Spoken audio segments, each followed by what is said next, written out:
Hey there, listener. Have you been wanting to get in touch with your higher self, with your bigger, more perfect being self that exists somewhere out there? Many of us who've been on a spiritual path are very enticed by this idea of enlightenment and becoming so much bigger and grander than our human self. Well, today we're going to explore the challenges and the pitfalls of creating a separation between your spiritual self and your human physical self in a body.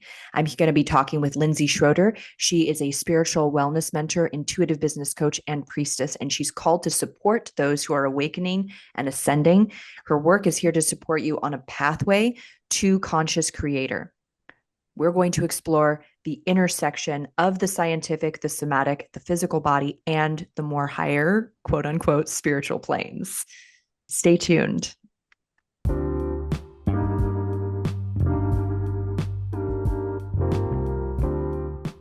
Every day there is a forgetting, and every moment there is the possibility of remembering. Remembering who you truly are, awakening to your body, to the inner world, to the experience of being alive.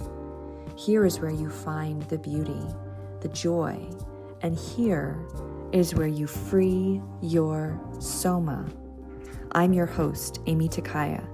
I'm here to help you move from pain to power, from tension to expansion, and ultimately from fear to love. Hello, Lindsay. It's so nice to meet you. I'm really excited for this conversation today. Thank you so much for having me here. I'm really excited for this conversation. It's an important topic, both personally and one that I think is so overlooked in the general public and in the spiritual community specifically. Yes. And, I kind of mentioned like this idea of a higher self, right? Or that there's these, spiritual realms, even that idea of like ascending, right? If we look at it from kind of like a linear point of view, it looks and represents a certain way of viewing things. But we're going to be exploring a more multidimensional way of kind of working with that and maybe picking apart some language today. So, why don't we explore just right off the bat this concept that a lot of people listening may be aware of spiritual bypassing. And when we talk about something like spiritual bypassing, right, maybe you could first like give us your definition of it. What does that look like through a somatic lens, through the lens of being in a body, of being quote unquote like a spiritual being having a human experience or having a bodily experience? Yeah, such a good question. And I love the way that you phrase that. I mean, before we started recording, you and I were talking about it. And that separation that we see when we talk about the higher self or the spiritual self, or even that beautiful statement that I love of we're a spiritual being having a human experience, it does have that tone to it that elevates the spirituality above the corporeal nature of being human. And so spiritual bypassing to me is a massive umbrella topic, but let's really like focus it down, like you're saying, to the somatics. And what I feel around spiritual bypassing and specifically the somatics is that when we use spirituality as a vehicle to wave at the body and not engage with the body, not be present in the body, when we use spirituality to elevate into the higher chakras, to move into practices and processes like opening of the third eye, astral traveling, remote viewing, lucid dreaming, all of these beautiful practices that are up and out, and yet we haven't regulated our nervous system and we're avoiding triggers instead of being able to shift our relationship with triggers. We're doing ourselves a disservice. And when we focus just on the linear ascension, moving up and up and up, and we separate ourselves from this deep understanding that descension, the roots, how Mm. deep our roots go down, is the only way to allow the tree to grow higher and higher. One of my favorite quotes that's actually in my Ascension workbook is the tallest trees have the deepest roots. And so when Mm. I'm teaching Ascension, I'm talking about how important it is to go both down into the descension into the body, into the juiciness of what it means to be human, so that we can experience the magic of spirituality, but that it's rooted in the body, that it's rooted in this physical experience, because we are, as people, one of the only beings that gets to have this essence inside this specific vehicle. So having a body, being gifted a body, getting this beautiful experience of like my soul's inside this beautiful container for this experience, that is the magic. And it's so easy for us these days to skip over that and try Mm. and ascend up and out of the body. And what do you think are the biggest reasons that we want to skip that? Oh, life is hard. Being a human is really hard. And with everything that's going on around each of us, I mean, if you poll the audience, everybody has so many of these different factors. And there are so many different factors that when you talk to anyone and you really listen and get connected to them, their big hurdles, their issues, their overwhelms, their fears, their scarcities, they're so real. And yet there's so many other things to also be considering that, yeah, spending 3 hours in meditation, feeling all nice and warm and fuzzy, expanding the third eye, getting to contact guides, a lot of times, and personally, I've done this so many times, that's easier. That Yeah. feels safer. It becomes safer and warmer and more contained to actually get up and out of the body versus dealing with a lot of times what happened to us prior to our awakening, our awareness, our adulthood, and really supporting all pieces and parts of the self. It's a lot of times easier to focus on the up and out than the deep and within. Yes, that's very beautifully said. And I love the metaphor of the tree. I've actually been thinking about this in terms of our nervous system, the way that most people have like awareness for the most part is kind of in that upward direction. They are Yeah. very mental. They're in their mental body, as you're describing, maybe in their spiritual body, right? As they're awakening, quote unquote. It's coming in through in a mental framework. It's coming through in a vision, right? Through our eyes. It's coming in these ways that we're sensing things kind of up here in this like upper range. You can imagine like the branches of the tree, right, in the sunlight. But at the same time, unconsciously, what's also going on is the roots, is the development of the awareness in our body. And it's really uncomfortable to start getting more and more aware of your body. As your consciousness is expanding and your awareness is expanding, your awareness of your physical body is probably also expanding too, but it feels murky and uncomfortable. And like you were mentioned triggers, when those triggers are coming up, it's like getting present to sensations that you weren't present to before. Like on a very visceral somatic level, it's like, what does a trigger feel like? It feels like discomfort in your stomach. It feels like a weight in your chest. It feels like a heavy feeling, your toes curling up, right? There's all kinds of different ways that getting triggered about something shows up in our physical body, right? And as you said, like that's not pleasant. And so if we could skip over that to the next part, why wouldn't we want to do that? But, maybe you can speak to this from your own experience. Like, you know, is there ever a shortcut where we can just get past our body? Did you know that your muscles are holding on to thoughts, memories, and feelings?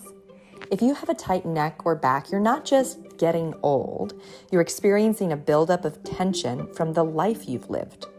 Most people don't know this, but there is a part of your brain that can reverse and prevent chronic tension. When you relax your muscles, you not only move better and regulate your nervous system, but you also free yourself from the grip the past has over your body. So you can live with freedom, confidence, and enjoy your life now. How does that sound? Join me, Aimee Takaya, and discover what my clients are raving about at youcanfreeyoursoma.com.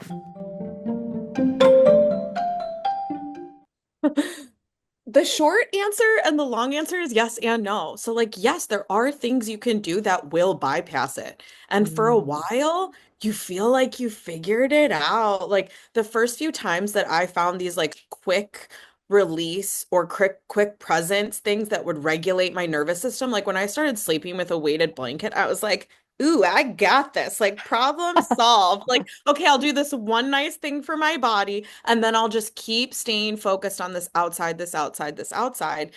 But what you were just saying, it really pointed out two things that I have found so much of our generation are the foundational pieces of why this has become so easy for us.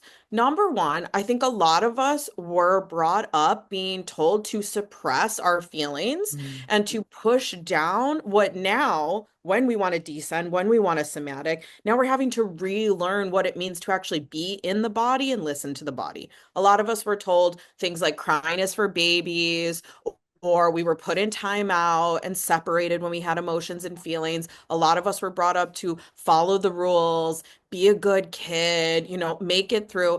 And a lot of that caused such a problem. It taught us to shove it down, it taught us to quiet it.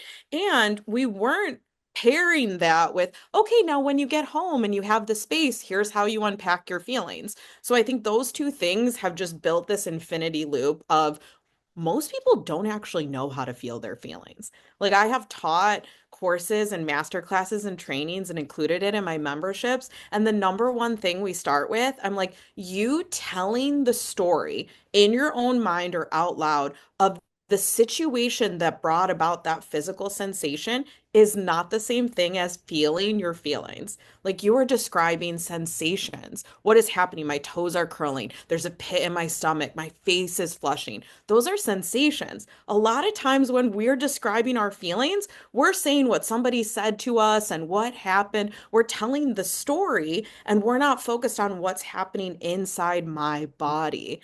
And so this combination of our emotions being pushed down and being told like that's not what we're dealing with, like that's not the answer, that's not the solution, that's actually not worth it and needs to be pushed aside. In addition to the fact that in schools, you're not taught how to feel your feelings. You're not taught how to describe what anger feels like when it boils up from your root and then slips out through a reaction. We're taught to sit Right. still, be quiet. Yeah. Yeah. Well, and then that mental framework that a lot of us are, starting life from, Yes. as you said, taught to suppress our sensations and or not even know how to interact with them, taught to suppress the feelings and the corresponding sensations, right? And just be in our linear thinking brain about it, right? Mhm.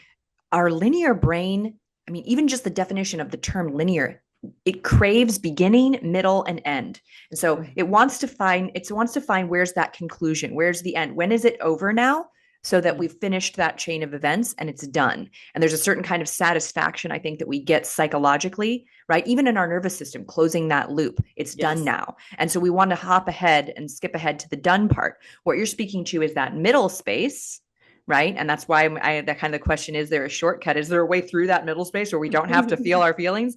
And like you said, short-term answer, maybe, possibly. And those short-term tools are not to be knocked. Like they can absolutely be part of the process, right?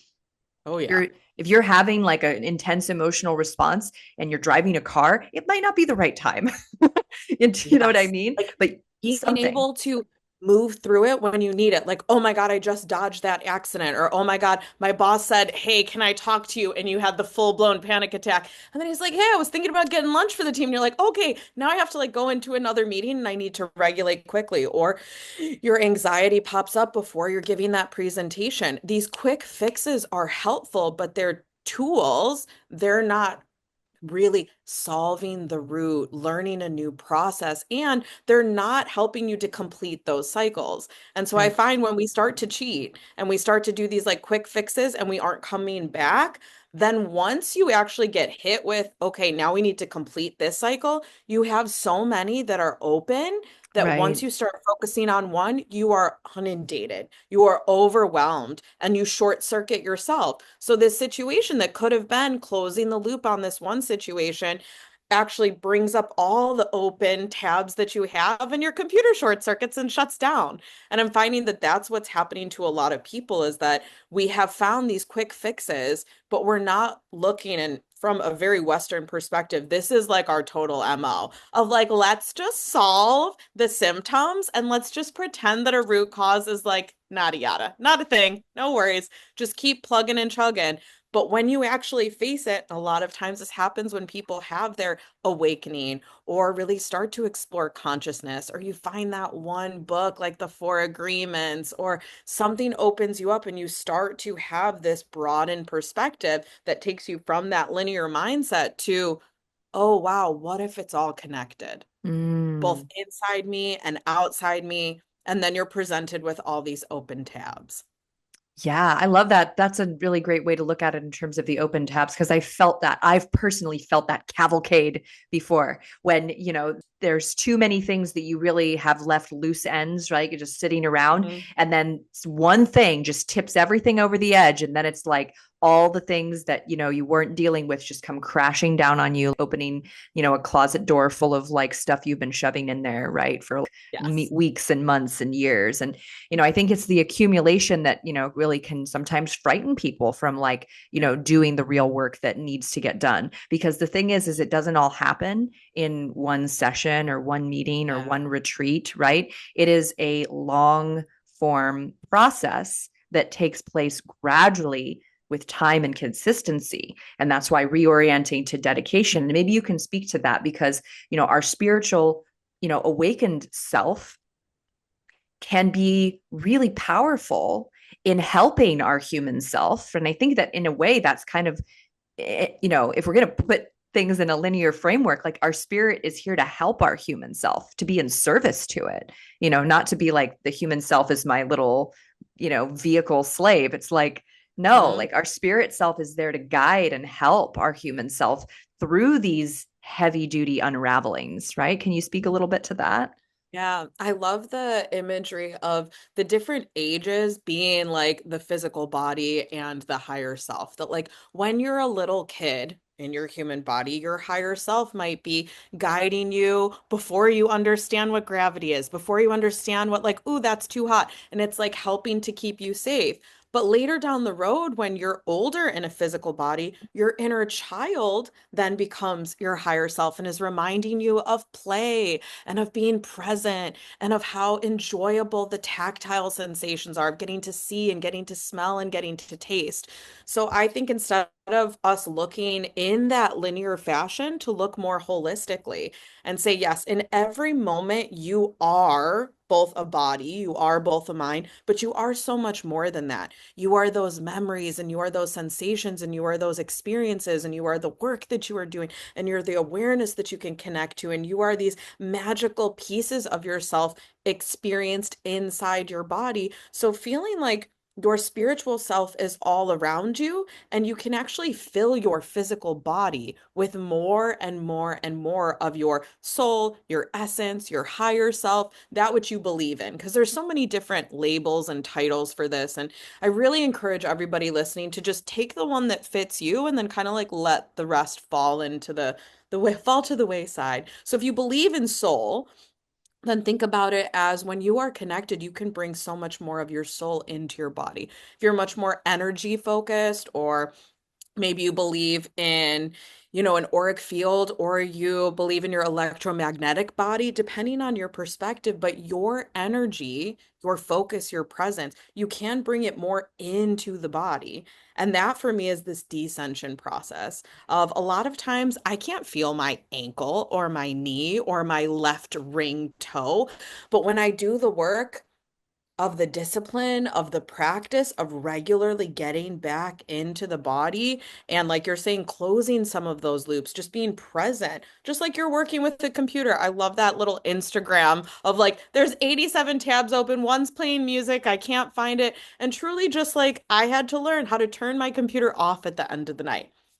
When I started working with tech, I didn't do that. I left it on all the time. And that's exactly how so many of us treat our bodies of like, yeah, yeah, I put some food in there, I put some water in there, I run around really intensely, but like, do I actually sit and get present with my body? So when you were talking about doing the work and focusing on that more disciplined piece and really understanding that the spiritual experience is beautiful and is big, but it's about integrating. It's about bringing it into the body and bringing it into a sense of being. And somatics helps so much with embodiment, bringing it into the body. So it's not just something the mind knows, it's not just something we can see with the third eye, but it's something that we That feel, we we can experience. understand, we Yeah. experience, and that we can work with over and over versus some of our more like retreat experiences that are up and out there. And then we're always reaching for those. Those are tools. Those are beautiful experiences. But I really think the key with those big type experiences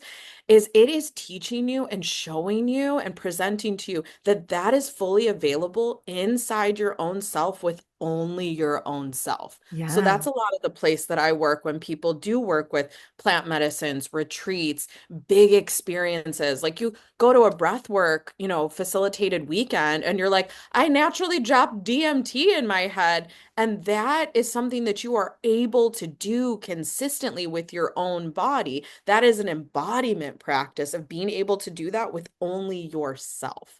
And I think that's a piece that's not talked about when you're reading the write-ups of a retreat or learning about plant medicine, about the integration piece being even more important if you want to utilize that experience and not just have that experience, not just go to the Yeah. movie, see a movie, but what's the metaphor? What's the lesson of that movie? Right. Yeah. And how am I taking that with me when I go and making it part of my day to day experience?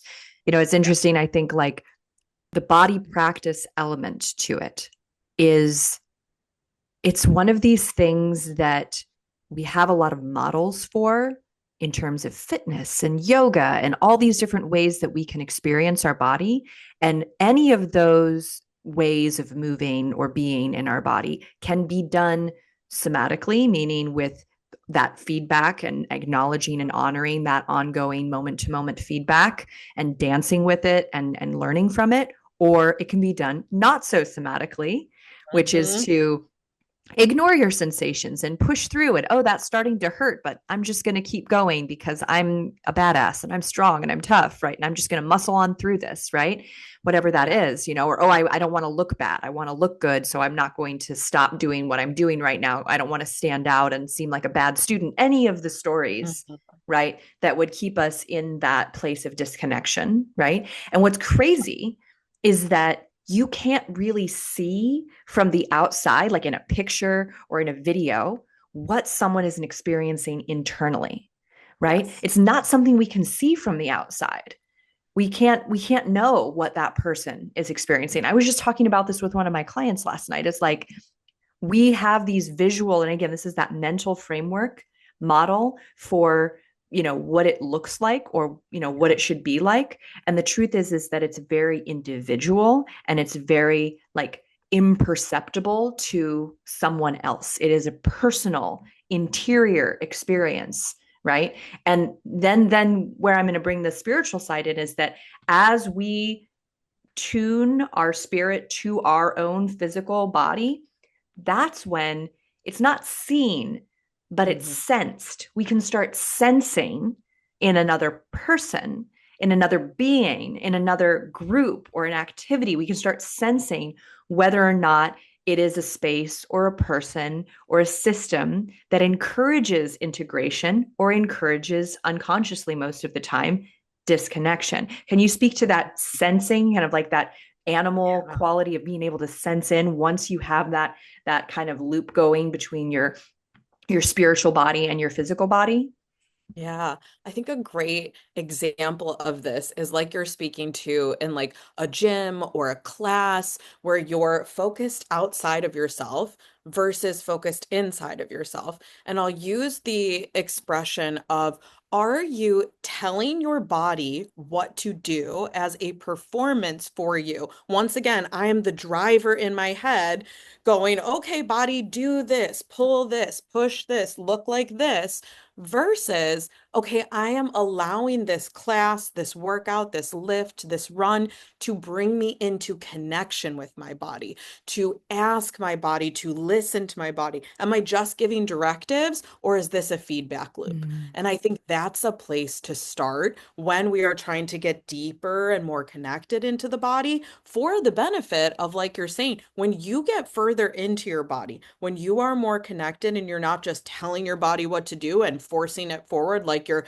driving a horse or driving a car or playing video games, because a lot of us run our bodies like we're playing video games. Up, up, left, right, A, B, and we're trying to get it to do exactly what we want. Pushing through, like you mentioned, like, oh, it's supposed to look like this. Even if that's not growing the muscles like the class is intended, I'm just trying to hold that position. So when we can shift from do to that feedback loop of, okay, I'm asking for this, we're doing this together, we're integrating those two pieces. We are becoming more our body as well as more our essence. And when Mm. we do that, we resonate with others who are also doing that too. So you tend to be able to pick up on more of who is having that both internal and exterior experience. And those are the types of people where when you're resonating in that way, you are automatically drawing that to you. You are signaling to others like that that you are doing that. And you start to find these resonant experiences, be that in your actual workout class, be that with friends. Sometimes it's with the same people that you can unconsciously interact with all the time. But when you tap in, it encourages them to tap in. And if you're both available for that, you get these beautiful little pockets of both of us being more present than we Yeah. typically are. And when you feel that, when you experience that, when you're in that bubble, it is the euphoric, like a retreat, like a medicine, like this. But you start to acknowledge that, oh, I'm creating that in and of myself because I'm choosing to sink in, to focus more. And when I focus more internally and I'm more present in my body, my fullness has Mm. more experience, my human and my being here. And when we focus that on someone else, the connection is completely different. And like that's what so many of us are really looking for is like in this crazy world with all of these exterior things, with paying bills and living in a capitalistic society and dealing with the patriarchy and like all of these things, when we can have these true moments of connection where it's not just your body connecting, but it's your being connecting, but it's connected to your body connecting, and you're just going back and forth and back and forth. That to me is the true ascension and descension right here on planet Earth, where you can really bring that heaven to the physical plane. That's beautifully said. I think that like that sort of reframes, all of the, I guess you could say, systems that have us separating those things. Yes. It really calls into like view, oh, it's the same, it's the same dynamic here. We're just looking at it in a totally different way, right? Hmm. And that maybe it never really was, that separated clunky thing. I think of that in terms of like, in my own physical somatic practice, my physical body, like the size of clothes that I wear and like all of these outside markers, it's changed somewhat, but how Hmm. I feel on the inside has Yes. changed way more. Right. Yes. And so it's again, you could be doing the same thing. Someone who's listening to this, who has the framework of speaking about, God and a higher power, could be talking about it. But in talking about it, they're connecting to their physical felt experience of that. And they're experiencing a blossoming and a resonance of connection and love, right? And maybe 10 years ago, they could have been saying the same words, but it could have not been having that effect. It could have been having the effect of producing more shame and disconnection and confusion, right? Hmm. I mean, So, every day for the most part, I'm pretty good about this, but I have a practice for connection, and the second part of this practice is a movement in my body. After I ground, then I start to get connected in my body, and I do the same physical movement pretty much every time I do this, and I wait until it's enjoyable. I wait until it's pleasurable. I wait until it feels good. And sometimes this can take me 5 seconds, and other times it can take 15 minutes. doing the exact same movement. Just like when we look at ourselves in the mirror, a lot of times what we're seeing isn't changing, but how we're seen. Yes. What behind whose eyes? What eyes am I looking at myself through? Can completely change how I feel about me. And I think that really speaks to what you're saying of like, yeah, these little outside things, they might change a little bit, but it's the inside, the connection to myself. And what are we doing consistently? Not just those experiences, but in what way can I be systematic, consistent, disciplined about this, regular about this? Not necessarily stringent or forced, but in what way can I allow myself to connect regularly? Yeah. The word devoted is coming to Yes. mind. Oh, great word for that. Of Yeah. just like a practice, a ritual, almost a prayer with the self and of the self and to the self and for the self, a living prayer, a living ritual. Yeah, yeah. And I tell my clients all the time, like sometimes not practicing is your practice, Yes. right? Because Yes. the consistency and the regularity that you're speaking of, it starts to really build those new neural pathways to experience a new way of being, to experience more of, as you're saying, your essence and yourself. And then there are periods of time that, we go into the murky shadows of things again, right? There's like the kind of, as you say, descension. And, I know for me, as I started to feel like better and better in my body. And then I would go through these like kind of, yeah, I guess I'm going to use more of this terms that are out there that I'm sometimes like, I'm not sure that fits anymore. Mhm. The self-sabotage Yeah. moments where I'm Mhm. like a potato on the couch and I haven't like washed my hair and like I let the laundry pile up and I'm just feeling bad. Right. And instead of like correcting myself or shaming myself for feeling bad, right, and going like, oh, you're self-sabotaging, and because even just that term is like rather violent. It's like, oh, what if this was also like a communication? What if Yeah. this was also part of my awareness practice, to be in this state and be present and aware while in this state? Yes. I think that brings us right back to the completing of the emotional cycles. Like a lot of times when we get into those places, it's because we have so many of these open tabs, these cycles that need to be completed. And because there's so much going, it is asking us to come back into focus with just the self, not with the to-dos, not with the like what I normally get accomplished, not with this outside, but can we focus? Can I still feel good and right and true with me, even when there is a pile of laundry, even when I do have dirty hair, even when I did, last minute tell my friend like, "Hey, dinner's not gonna happen tonight for me. Like I'm staying in tonight." And instead of like you're saying, berate the self, use that language of self-sabotage. All of a sudden, I'm at war with myself, attacking myself. Can I like take some deep breaths and separate that out here, that exterior, and have a moment of feeling good in my own body, even with the pile of laundry, even with the dirty hair? And that for me is really like what ascension was described to me, enlightenment was described to me when I first learned about it. This like, oh, you ascend to this better place, like, oh, you get up into the bubbles and the clouds and everything's great. We are able to access that here on planet Earth when even when all of that is going on, we can have a beautiful experience. And sometimes that is just for a few moments. Like you're saying, those days where we are a potato on the couch, it might not be the majority of that day, but throughout that day, even with these heavy things weighing me down, can I have a moment of breath or can I have a moment of figure eight with my hips where it feels really good? And I'm like, that's it. That's my heaven on earth today. And it's okay if it's only 60 seconds instead of the majority of my day and letting that natural flow of bringing my human and being Mhm. together because we are human. We're not just being.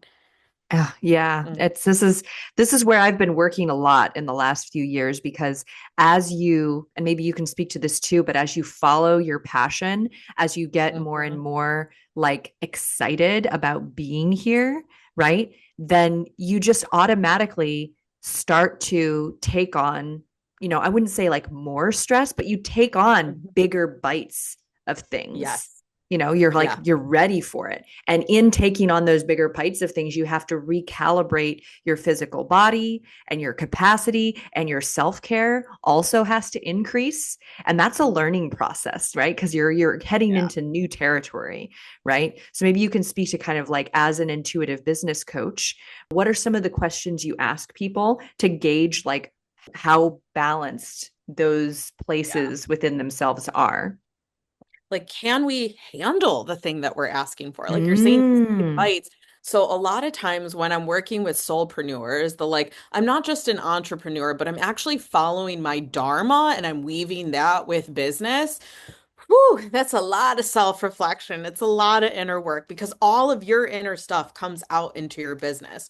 So you're inspired and you're following your passion and you're doing the good work and you're sharing it with the world. And you take that big bite and you're like, okay, I'm ready to. Oftentimes it's up level the money, up level the number of people or the depth that I'm able to affect, interact, offer to people, or what it is that I want to physically put out there into the world. And we have, once again, from the mind, we have these pictures, we have these ideas. And I oftentimes start with, okay, but can your body physically handle that? Can your Mm. nervous system handle that? Can your nervous system handle that dollar amount? Do your systems have the ability to take in that influx of clients? Like, you're telling me how many people you want in that program. Do you have the automations ready for that? What's the onboarding process like?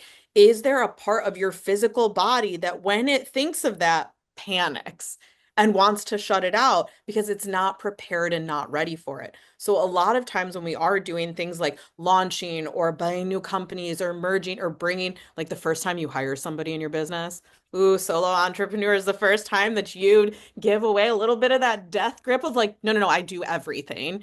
And you give it to a VA or you give it to a marketing manager or you pay somebody for ads. Your nervous system needs to be calibrated for that. Otherwise, it's not going to be the like amazing thing you think. It's going to be a massive lesson. And then we'll get to the amazing turnaround of that. But calibrating the nervous system, allowing the body to hold and handle and move through that. You mentioned really growing your self-care of how do I take care of myself now that that's a whole new experience. Whether or not the whole day changes for you or month or week, that holding that experience is very different when you start to really take that bigger bite and allow yourself to leap, to grow, to soar. Mm. And I feel like I've probably been a soulpreneur and I didn't even know that term for so many years, right? And the way Yeah. you described it, like I've seen that word out there, but the way you described it was just like very precise and like I got it. And I was like, yeah, like I've been doing that. Like pretty much my entire career has been that. I started practicing yoga at 19 and 23. I was a yoga teacher traveling globally, and now I've transitioned to a completely different type of movement that I teach now, right?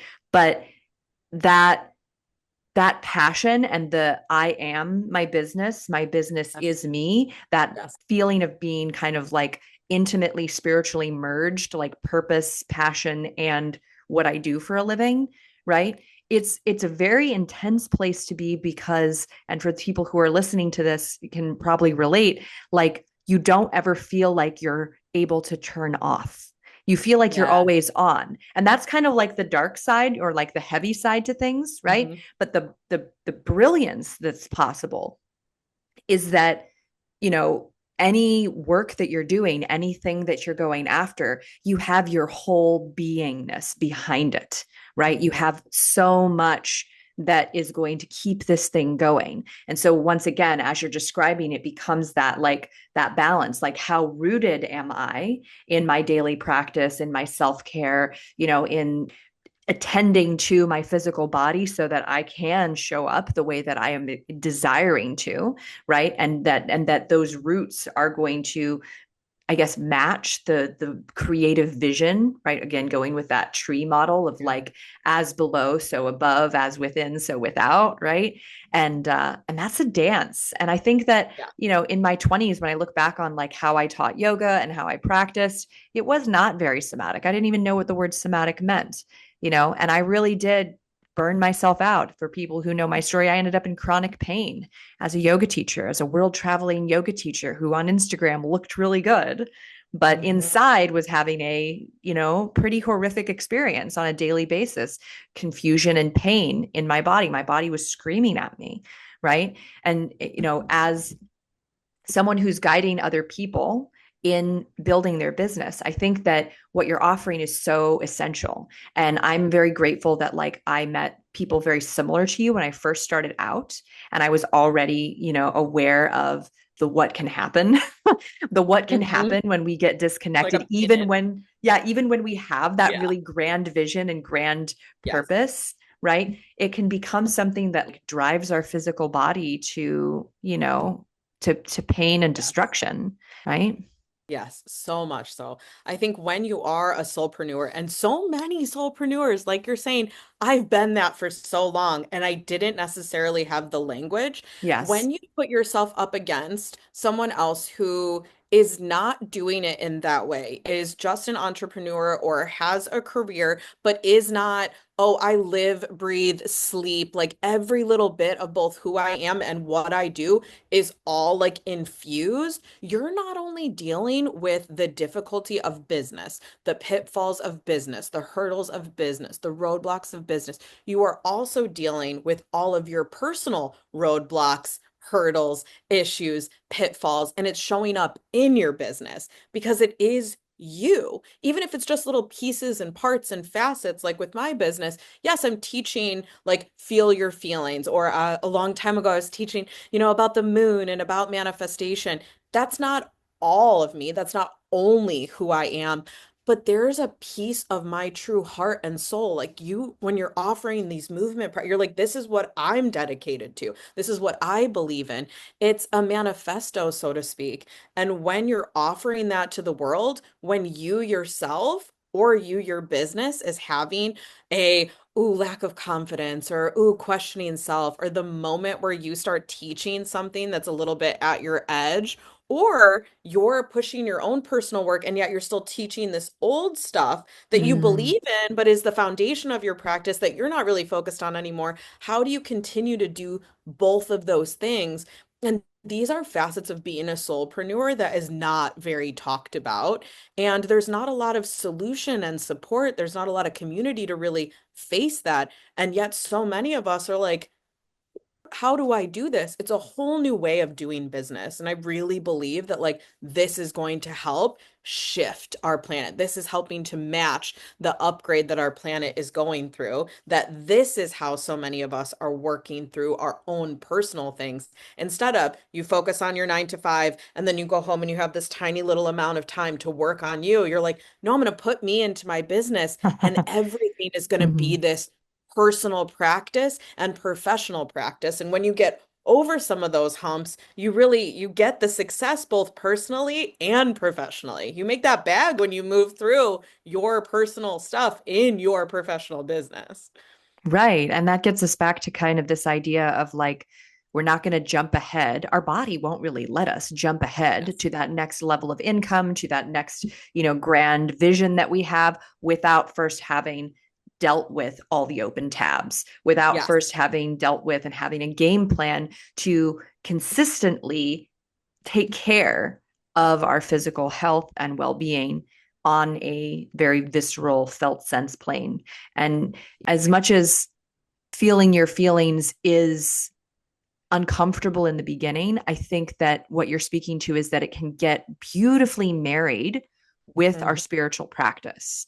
Those Yes. moments that you're describing when you're in the pit of it, and I've been there, and that's something I think is so important about language. I've been thinking a lot about like this term that I used to, I don't know, it used to just be so much more in my brain when I was younger, like depression. Oh, I'm Mhm. depressed, right? Mhm. And like it's very, descriptive. And even as I'm saying the word depressed, like people who've been through that, like know that feeling, right? Mhm.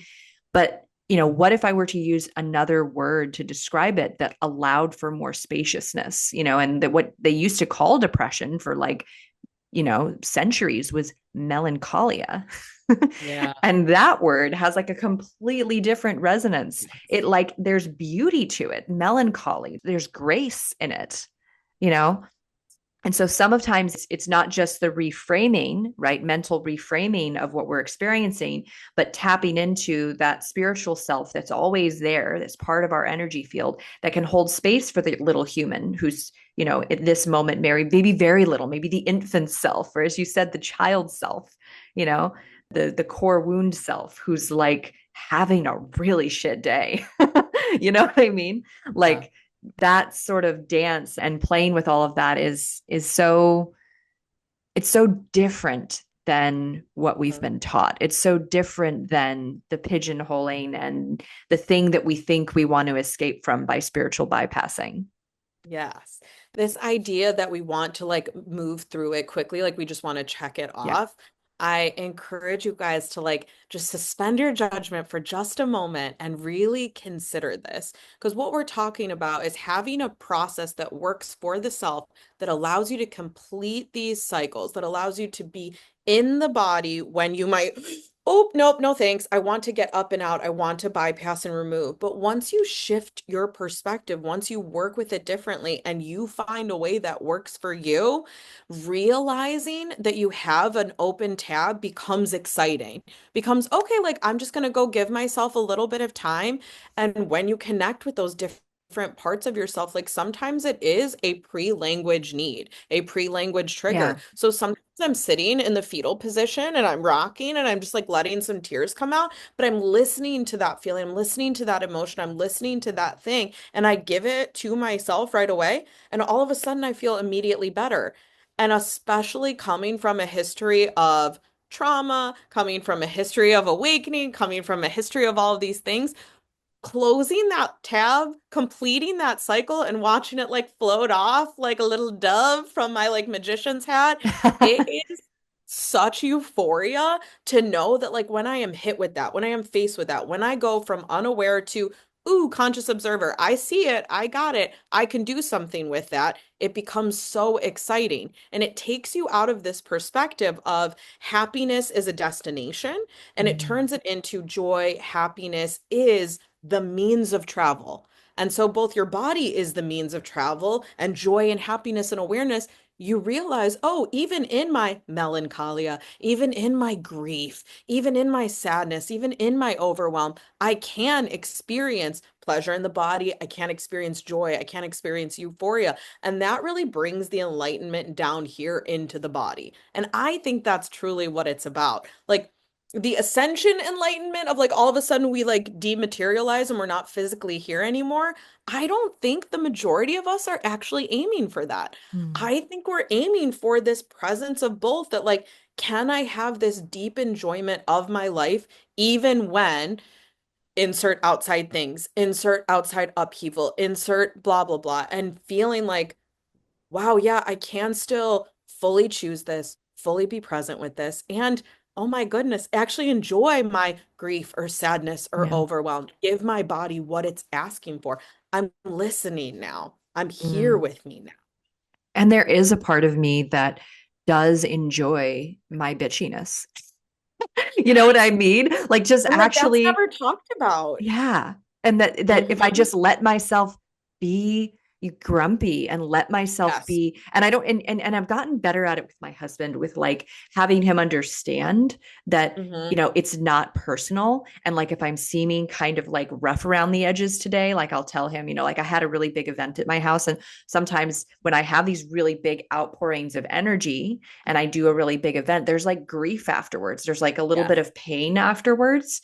And I usually need like a day, or at least half a day of like rest, and the Mhm. grumpiness and the bitchiness comes in as a way to get that space, you know? Yes. And so I've just started being able to communicate that more clearly so that he knows, that I'm a little down today. So if you notice me with this like grumpy look on my face and I'm not super responsive, it's because I'm in like a feeling right now that I'm letting myself be in, but I'm actually enjoying a little bit. I'm Yes. enjoying my bitchiness right now. Yes. Instead of And trying to cage her and then she yes, turns into a wild animal who's going yeah. to fight her way out, no, I'm going to let her express. My daughter has been the grandest teacher in that way. Because what the first time we watched Inside Out and she saw disgust, she was like, "Oh my God, I love that." And her body started doing it, and she was like, "That's disgusting." Uh, And we started to try and like stomp it down of like, "Oh, don't say that about food." Like, "Oh, don't say that about this." And like after a while, I like reframed it for myself and was like, she is expressing this new emotion, this new sensation, this new feeling. Like, okay, let's find the space where that gets to be. So now we talk all the time about like who's at the control panel. Oh, anger's at the control panel right now. Like, okay, does that mean you need more space or you want some alone time or you need, to like angrily color instead of like the delicate color and really creating this space for things like our bitchiness, our pettiness. Like, oh, if my partner and I'll go do the petty back and forth, I'll like, oh, let's dream up like what's the most petty, and we like let it out, but it's not at each other. Like you're saying, right. I notify my husband, like, hey, it's time. So like, here's the blast zone. If you enter the blast zone, just know it's not about you. Like, I'm there, and finding these healthy ways to really allow it out instead of calcifying it down. Right. And shaming it and making it wrong Yes. and making it bad Yes. and making it mean something permanent about us. Right. Yes. Oh, Yeah. integration of the human experience. Beautifully said. Yeah. Oh, this has been such a wonderful conversation. As people are listening here to you, they're probably wondering like where they can learn more and where they can find you. So, do you have any projects or things that you're currently working on that you'd like to share? Yes, I would love to share. So right now I am at the preparation stage for launching my new membership, which is called the Spiral Path.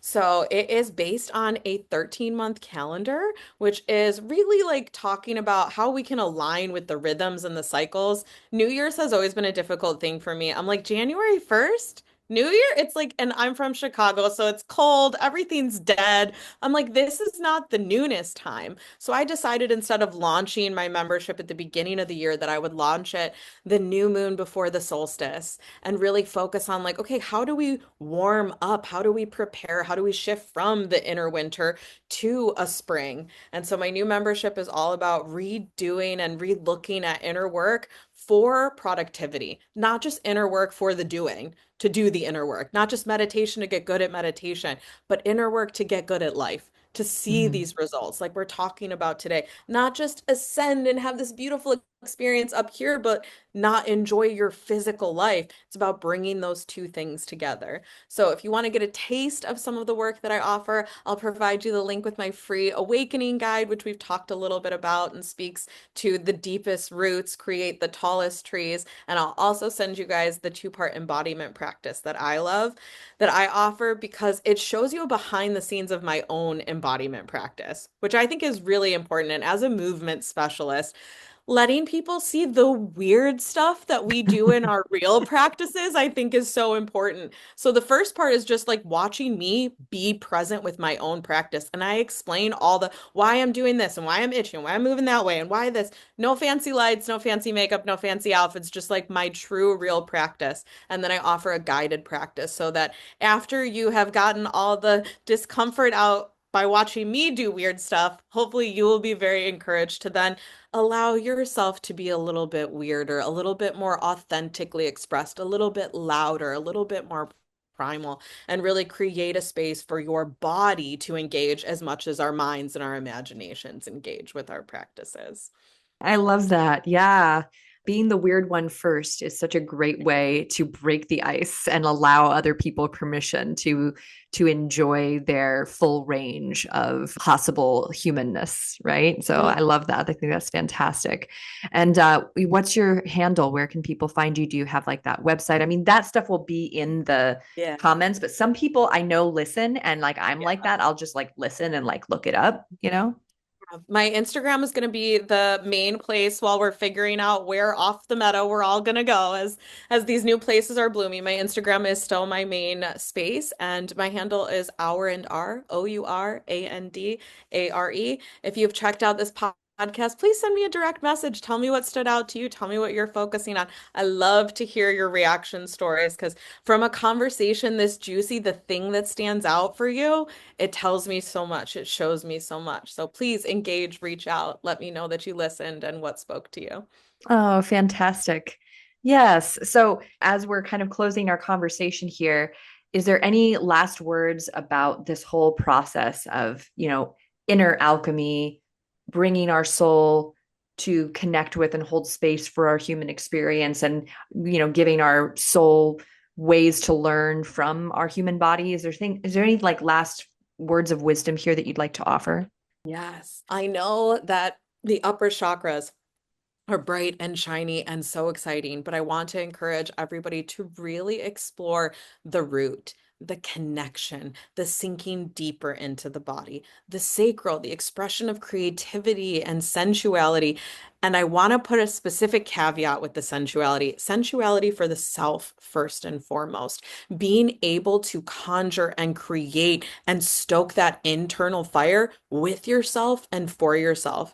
And then chakra number three, the one that gives me the most difficulty that I forget about all the time, our solar plexus is our center of self. So really working deeper into the descending into the body, being with the body, and allowing yourself to move in a way that not only is your body listening to what you're telling it to do, but that you start to have a two-way conversation. Okay, Yeah. I'm asking my body to sway. And now when I allow my body to do what it chooses, am I noticing that it's moving in a different way? Is it getting more like a tick and less flowy? Is it more stark? Am I stretching and pulling out some tension where I'm able to listen as much as I'm able to tell? And Mm. kind of just like our breath, that we're going back and forth between the two of those. That as a standalone practice of encouraging you to not only tell and guide, but to listen and receive, that can be a game changer of a practice. So if you've never explored somatics in a deep way,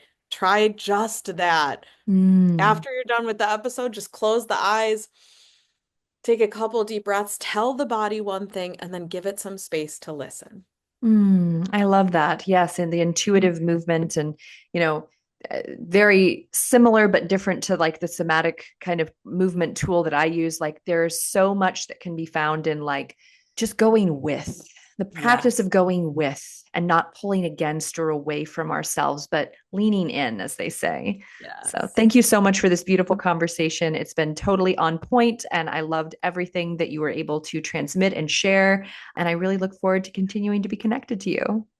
Thank you so much for having me here. Phenomenal questions. I loved being able to explore something that's so important to both of us with such an expanded perspective and kind of like build this little offering for people. So I hope you guys enjoyed as much as we enjoyed recording it. Oh, thank you.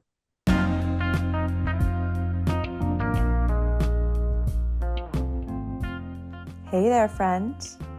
I hope you enjoyed today's episode. I would love to hear your thoughts. Follow me on Instagram at Aimee Takaya and send me a DM about this episode. I'd like to thank you for being part of this somatic revolution. And if you'd like to support the podcast and help more people learn about somatics, consider leaving a review or a rating. And finally, if you'd like to have the experience of relief in your tight hips or back and learn to understand what your body is really saying to you, visit youcanfreeyoursoma.com.